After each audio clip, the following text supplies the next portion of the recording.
As the aircraft continues to climb, we can expedite the climb using some different features on the VNAV climb page. Using the max angle button, we can select the max angle speed of 241 knots. Let's do that for today, just so that we can get up to cruise faster and allow ourselves more time to prepare for the descent phase. You can see that the aircraft has now commanded the max angle speed of 241 knots, and our angle of climb, and therefore rate of climb, have increased dramatically.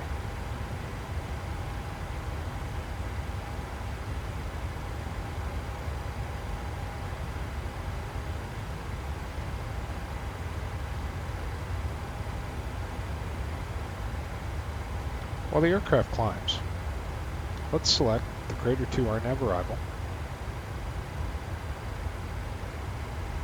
for our chart study as part of our arrival brief.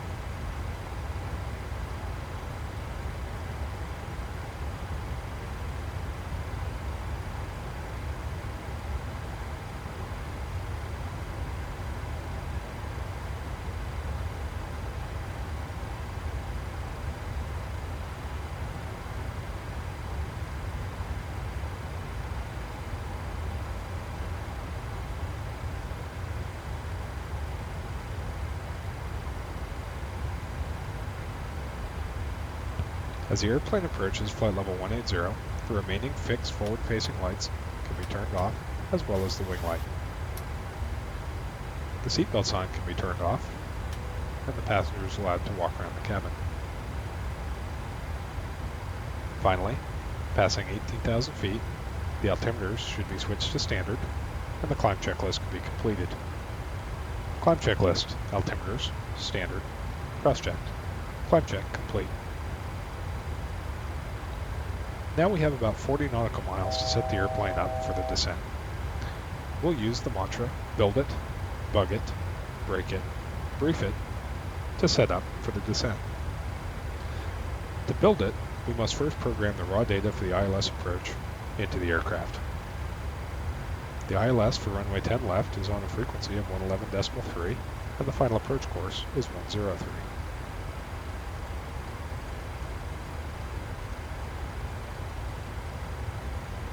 The course of 103 can be set in both Captain and First Officer's course windows, and 111.3 programmed in both nav radios. We've built it once. The second place to build it is in the FMS. Using the legs page, the RNAV waypoints and their associated altitude and airspeed constraints should be checked against the plate. Note, small font indicates a computer-generated altitude or airspeed, while large fonts are restrictions, either part of the star or pilot entered.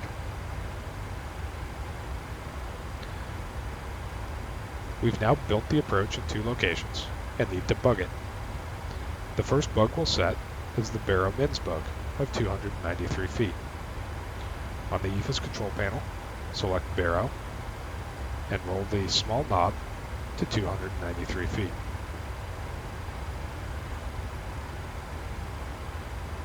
The second bug that must be set is the approach ref. In this case, flap 30, 147 knots.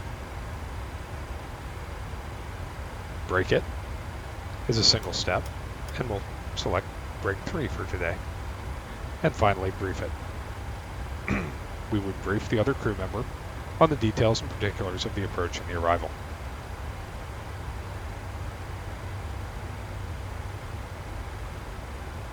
At this point, we can say that air traffic control has cleared us to descend via the Crater 2 RNAV arrival. We will select the bottom altitude of 5,000 feet at Voodoo in the MCP. This altitude should only be set once clearance from air traffic control to descend via has been received.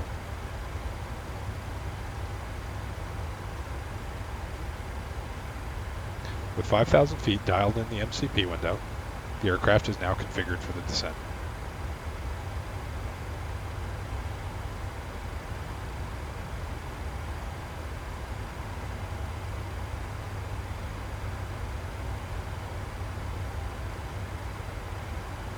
As the top of descent approaches, we can do some things to assist in our energy management game plan as we arrive in Portland. The first is to build a fixed ring around Portland International Airport of 15 and 10 nautical miles. To do this, simply type the airport identifier into the fix page and create DME arcs by typing / and the desired distance. In this case, 15 and 10 DME. The next thing we can do is from the legs page, select a runway waypoint, and then on the descent page, enter this with a / in the waypoint altitude field.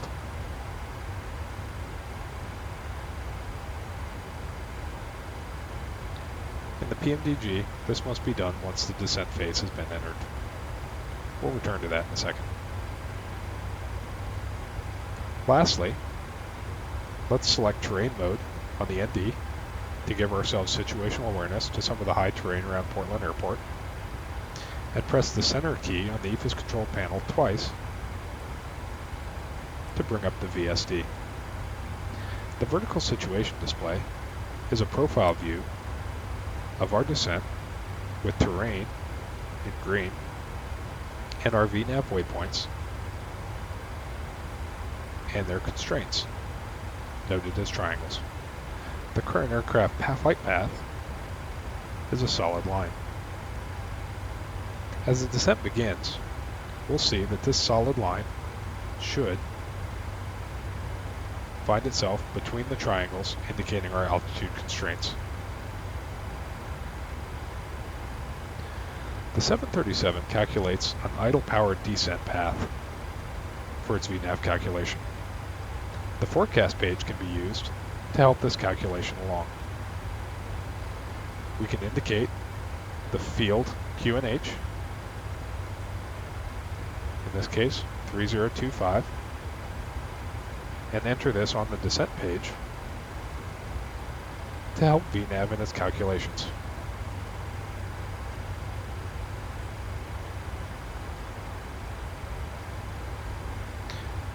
With the top of descent less than 10 nautical miles away, we can begin the descent early to assist the aircraft in a smooth transition from cruise to descent. To do this, either press the Alt Enter Vent key on the mode control panel, or select Descent Now at LSK 6 right on the descent page. Execute the change, and the aircraft has now entered descent mode. This can be seen by the vertical deviation scale, now located on the navigation display. The aircraft will begin a 1,000 foot per minute rate of descent until intercepting the commanded path, which can now be seen rising above the aircraft.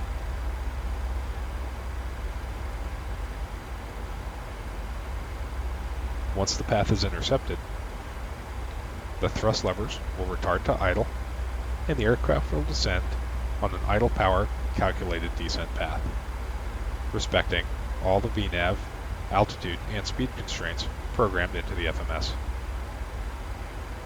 As the aircraft descends, we'll recall the systems to ensure there have been no latent failures during the cruise phase, and we'll turn the seatbelt signs on.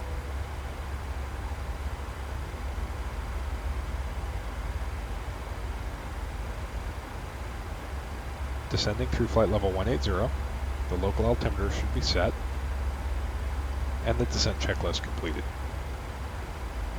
Descent checklist. Altimeters 3024 set and cross-checked. Minimums. Baro 293 set and cross-checked. Landing data is flap 30, rough 147. The approach briefing is complete. The auto brakes are set to 3. The seatbelt sign is on. The pressurization panel is set, and the recall has been checked. The descent check is complete.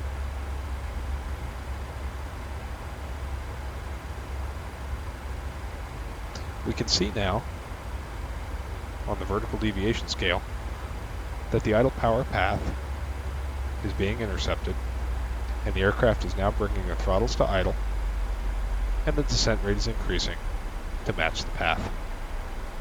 Once the thrust levers are completely at idle, the thrust FMA will change to arm, indicating that the auto throttle servo is disconnected and the pilot can manually move the throttles as required.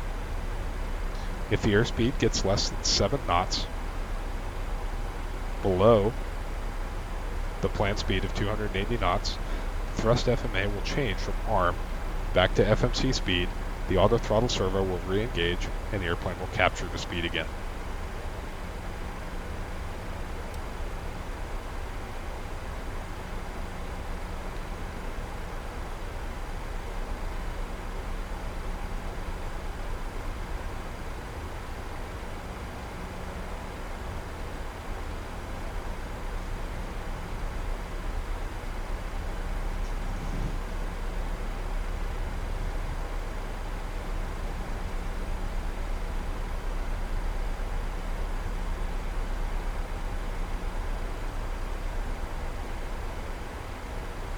Leaving flight level 180, the wing lights, the fixed landing lights, and the runway turn-off lights should be turned off.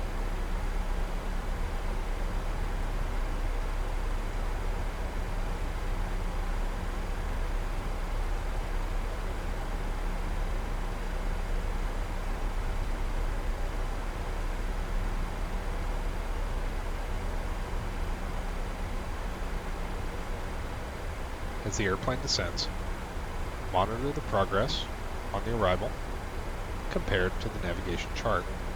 In this case, our next waypoint is Helens above 11,000 feet at 280 knots. This is reflected on the VSD with a triangle representing 11,000 feet and our speed at 280 knots. We can see that the aircraft's predicted flight path will clear the VNAV restriction.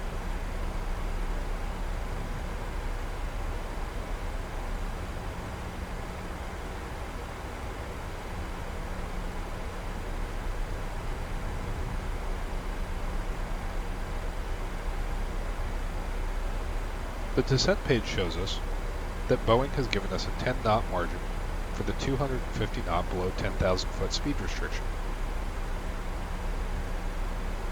That said, we can expect the aircraft approaching 10,000 feet to slow the speed from 280 knots to 240.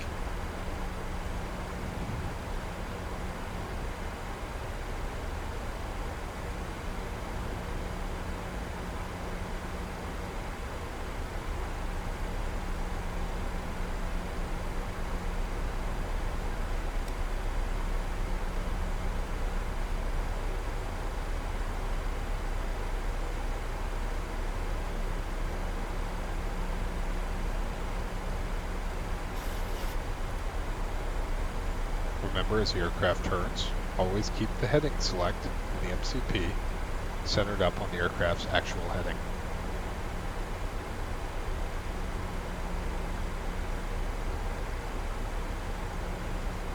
In addition, verify that the bank angle selector is selected to 30 degrees. As the airplane approaches 10,000 feet, ensure that the ILS frequency is activated in both nav radios. Signify stereo cockpit with a double chime to the cabin, and verify the altimeters are set to the local field setting of 3024. Approach checklist. Flight nav instruments. Verify that the ILS frequency and course match the approach plate. In this case, 111.3 and 103. Verified. Cabin notification is complete, and the altimeters are 3024, cross-checked. Approach checklist complete.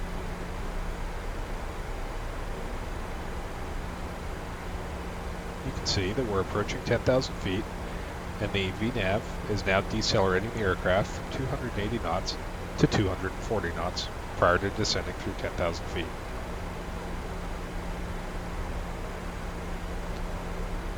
Below 250 knots, The retractable landing lights can be switched on.